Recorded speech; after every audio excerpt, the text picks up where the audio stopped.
तो हमारी क्या स्थितियां हो सकती है, इस देश के अंदर कैसा माहौल खड़ा हो सकता है। क्या किसान आज अगर पैदा करना बंद कर देता है तो क्या हम अन्न की पूर्ति कर पाएंगे? यह संभव नहीं है साथियों।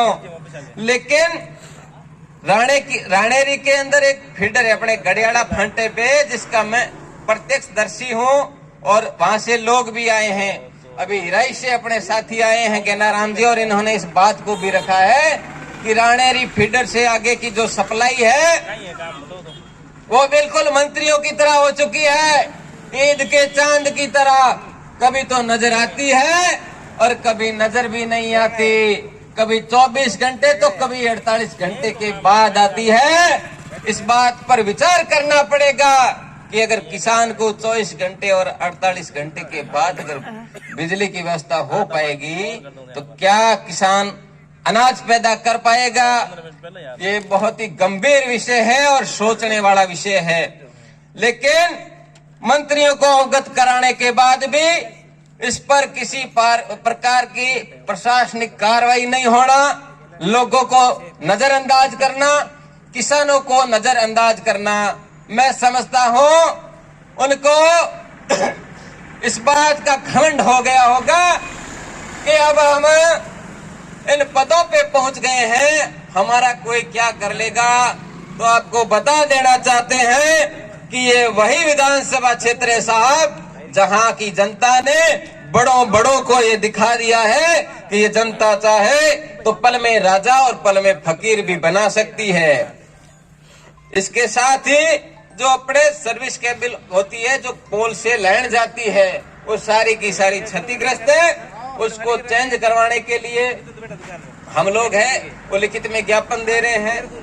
बिजली के बाद अपने शिक्षा का टॉपिक आता है, शिक्षा का मुद्दा आता है, तो जगह जगह पर स्कूलें और कॉलेज फेसबुक पे चलाया जा रहा है, व्हाट्सएप पे चलाया जा रहा है, बहुत जगहों पे चलाया जा रहा है। मैं आपसे पूछना चाहता हूं कि किसान मजदूर गरीब का बेटा उस स्कूल और कॉलेज में जाकर के क्या करेगा जब वहां पर स्टाफ पर्याप्त मात्रा में नहीं है, जब 5-5, 10-10 पदों पे तो टीचर है, लेकिन 15-15, 16-16 पद खाली पड़े हैं, वहां बच्चा जाकर के क्या करेगा?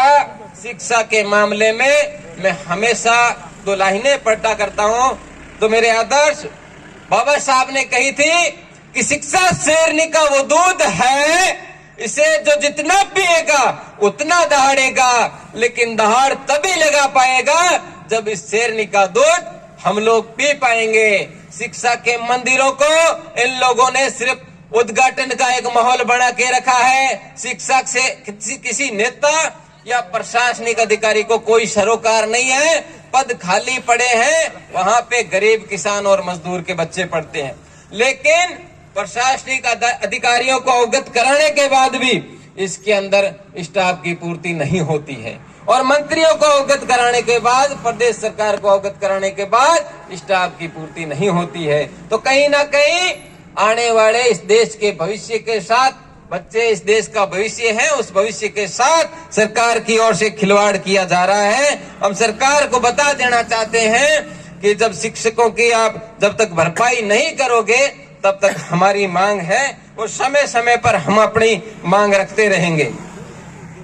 इसके साथ ही पानी की समस्या पूरे विधानसभा क्षेत्र के अंदर, गांव ढाणी छोटे कस्बे हैं वहां बने हुए हैं, वहां पर भी हम लोगों ने इस पानी की मांग को है लिखित के माध्यम से दिखाया है। और राशन कार्ड की अगर बात की जाए तो पूर्व में हम लोगों ने राज्यपाल महोदय के नाम ज्ञापन दे करके साइट शुरू करने की मांग की थी, और 3 महीने के लिए सरकार की ओर से इस खाद्य सुरक्षा योजना की साइट को शुरू किया गया था, और उसके बाद पुनः बंद कर दिया गया है।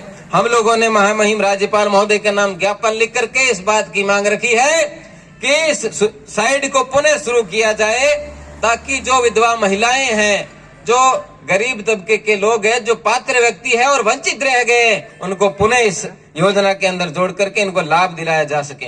राशन कार्ड के अंदर एक सदस्य जोड़ने की प्रक्रिया होती है, परिवार के नए सदस्य जो जोड़ने की प्रक्रिया को सरकार ने बंद कर रखा है, उसको शुरू करवाने की मांग के साथ ज्ञापन दिया जाएगा। रोजगार के मामले में बात की जाए तो पढ़े लिखे युवा प्रोटेस्ट कर रहे हैं, धरने प्रदर्शन कर रहे हैं, विरोध कर रहे हैं। सरकार की ओर से उनको मारा पीटा जा रहा है। सरकार की ओर से इन युवाओं के साथ खिलवाड़ किया जा रहा है और रोजगार के नाम पर इन्होंने बार बार वैकेंसियां निकाली और पेपर लीक हुए। इन्होंने सरकारी नौकरियों के मामले में भी इसको एक स्कीम टाइप बना दिया, एक धंधा टाइप बना दिया है। गरीब का बच्चा बड़ी आशा के साथ, बड़ी उम्मीद के साथ तैयारी करता है, अपने परिवार को छोड़ करके दूसरी जगहों पे जाकर के तैयारी करता है, लेकिन इस निकम्मी और नालायक सरकार ने इस रोजगार की व्यवस्था को भी पस्त कर दिया है। गरीब व्यक्ति के हाथ से रोजगार निकलता चला गया है। हाल ही में सरकार की ओर से 1 लाख सरकारी नौकरियों की घोषणा की गई है। मैं सरकार से आज इस आंदोलन के माध्यम से कहना चाहता हूं कि घोषणाएं पिछले 4 सालों में भी हुई थी, हमने भी देखी थी, लेकिन हमारी मांग है कि उन 1 लाख नौकरियों के जो पद आप लोगों ने निकाले हैं, जो वैकेंसियां निकाली है, उनको तुरंत प्रभाव से कमेटी बना करके बच्चों से पेपर करवाया जाए और पूर्ण पारदर्शिता के साथ उसके अंदर परीक्षा हो और बेरोजगार युवाओं को नौकरी दी जाए, तब तो बात बढ़े, वरना घोषणाओं पे भरोसा नहीं किया जा सकता। क्योंकि आपके पिछला 4 साल का इतिहास बता रहा है कि आप लोगों ने युवाओं के साथ छलावा किया है, घोषणाएं की है और पेपर लीक किए हैं। नौकरी देनी है तो तुरंत प्रभाव से कमेटियां बनाई जाए और पूर्ण पारदर्शिता के साथ परीक्षा करवा करके बेरोजगारों को रोजगार उपलब्ध करवाया जाए।